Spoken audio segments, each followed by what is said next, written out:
portrayed by the writers of the Victorian era, and the novel that flourished in Victorian era was engaged with the social issues like Gothic genres, horror novels were also there like Dracula.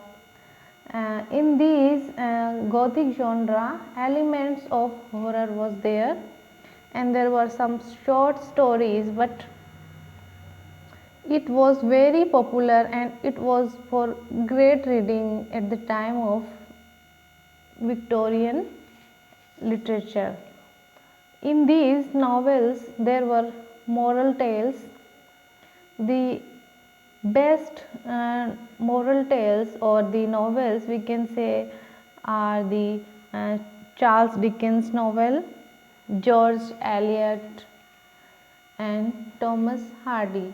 These three are the best novelists we can say of the Victorian literature or the Victorian era.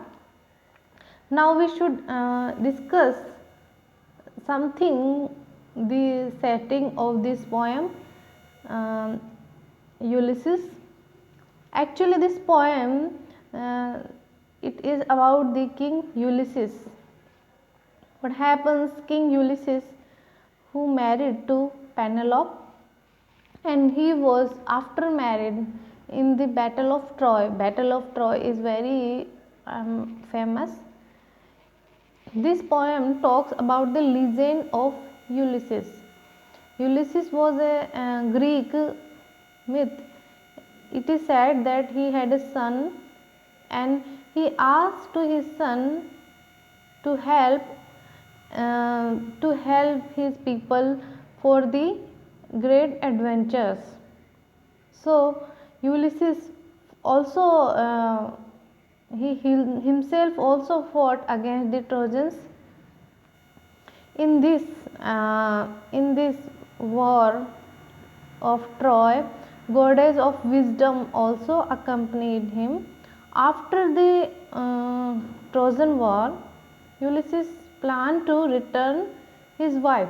So this is the basic setting of this poem, that Ulysses fought in the Trojan war and now he became an old man and he now wants to return to his wife Penelope.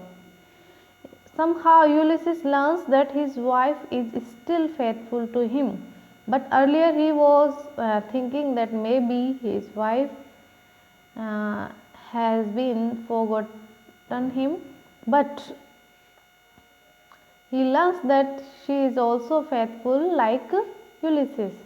So he plans to go to back. So this classical mythological character is figured out by the poet Alfred Lord